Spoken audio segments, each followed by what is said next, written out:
programme matinal La Connexion.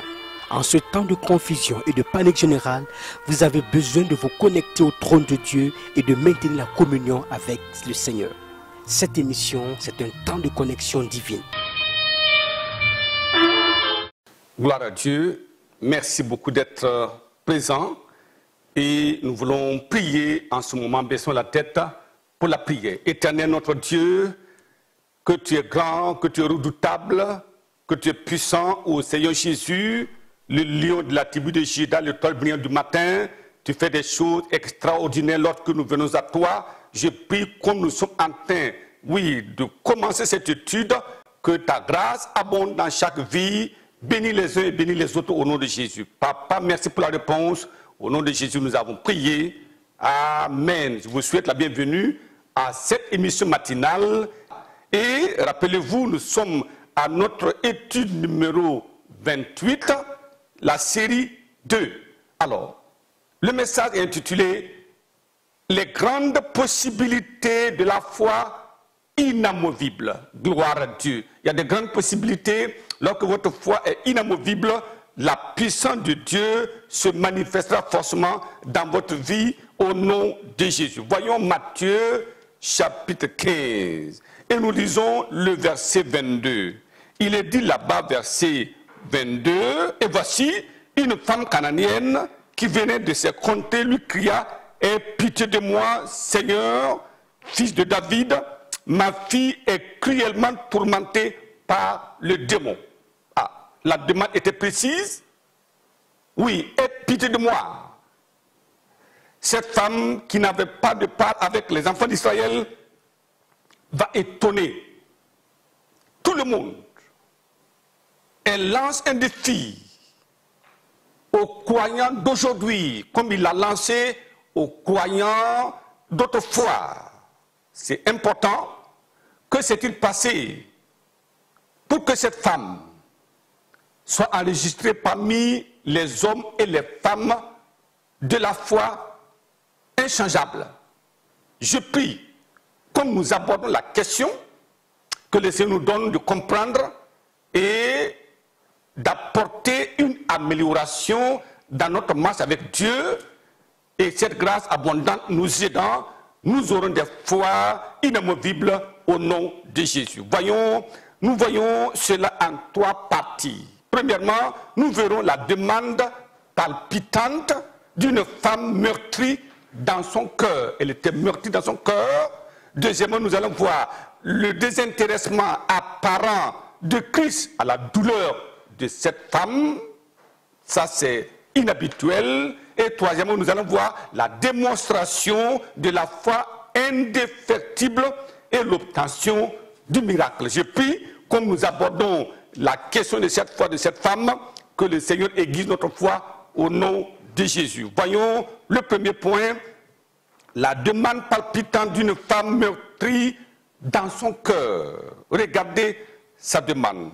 Matthieu chapitre 15, le verset 21.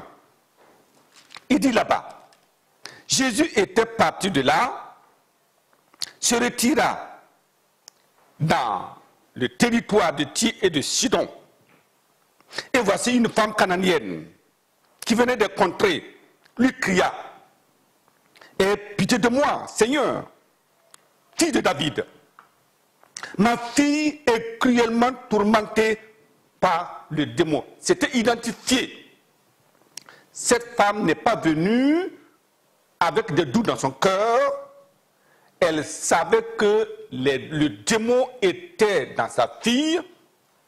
Ce qui se manifestait n'était pas une chose hasard, mais c'est vraiment quelque chose de précis. Un démon était à l'œuvre dans la vie de sa fille et elle n'avait pas pu faire quelque chose. Elle a vu que ces dieux de Canaan n'ont pas pu délivrer son enfant et elle était cruellement. Donc ça veut dire que la possession était telle que l'enfant risquait de mourir. Regardons un autre récit. Marc, chapitre 9, verset 21. Alors il dit, Jésus demanda au Père, combien de temps y a-t-il que cela lui arrive? Depuis son enfance, répondit-il, et Et souvent, l'esprit l'a jeté dans le feu et dans l'eau pour le faire périr. Mais si tu peux, quelque chose vient à notre secours et est compassion de nous. Alors, l'expression vient à notre secours, c'est comme si cet homme était avec son enfant et son épouse en disant « Aie pitié de nous ». Indépendamment du fait que nous sommes pères ou mères, quand vous regardez la situation, alors vous voyez que alors c'était terrible, les entrailles, nos entrailles bouillonnent quand on est face à ces problèmes-là. Le diable est à la base de beaucoup de troubles dans la vie des gens, mais les gens ont des raisonnements simplistes. Non, c'est une dysenterie, non, c'est de l'arthrose, non, c'est ceci, constipation, mais attention, malformation osseuse, pourtant l'ennemi peut être là. Souvenez-vous de cette femme qui était courbée avec sa bosse. Les gens vont dire, mais c'est une déformation des os, mais c'était l'œuvre d'un esprit impur dans la vie de cette femme. Et voilà pourquoi nous avons besoin de dire au Seigneur, aide-moi. Il y a des maladies que même les éminents docteurs savent que cela n'est pas naturel. C'est du surnaturel. Or, la délivrance des situations surnaturelles ne peut s'opérer que par la puissance surnaturelle. C'est pourquoi cette femme étrangère savait que seul Jésus était capable de délivrer son enfant. Et elle est venue, elle a crié, « Aie pitié de moi, fils de David ». C'est cela. Deuxième point, alors le désintéressement apparent de Christ à la douleur de cette femme. Matthieu chapitre 15. Allons dans Matthieu chapitre 15, le verset 23. Il dit là-bas, verset 23, il dit, il ne lui répondit pas un mot. Aie pitié de moi. Il n'a pas répondu. Et ses disciples s'approchaient et lui disent, avec instant, renvoie-la, car elle crie derrière nous. Il répondit, je n'ai été envoyé qu'aux brebis perdues de la maison d'Israël. Regardez ce que le Seigneur dit. Je ne suis pas venu pour les Cananiens et les Cananiennes. Non. Et ensuite, qu'est-ce qu'il dit? Au verset 26, Jésus répondit encore, il n'est pas bien de prendre le pain des enfants et de le jeter aux petits chiens. Voilà, cette femme était là. Vous savez, il y a souvent des situations inexplicables. Cette femme était à la recherche de la consolation, mais elle trouva sur son chemin des disciples agaçants, insoucieux. Et Jésus, contrairement à sa nature, retorqua à cette pauvre femme, à la douleur indescriptible, il n'est pas bien de prendre le pain des enfants et de le jeter aux petits chiens. C'est terrible. Alors, cela nous amène au troisième point, la démonstration de la foi indéfectible et l'obtention du miracle. La question, devant ce refus catégorique et même face aux paroles aussi choquantes, qu'allait-elle faire, cette femme-là? Premièrement, elle criait derrière les disciples, « Aie pitié de moi ». Ça, ce n'est pas son problème. Elle est venue avec une situation que les disciples disent, renvoie-la, ce n'est pas son problème. Elle criait. Deuxièmement, au verset 25, qu'est-ce qu'elle a dit? Elle vint se prosterner. Je n'ai été envoyé qu'aux brebis perdues d'Israël.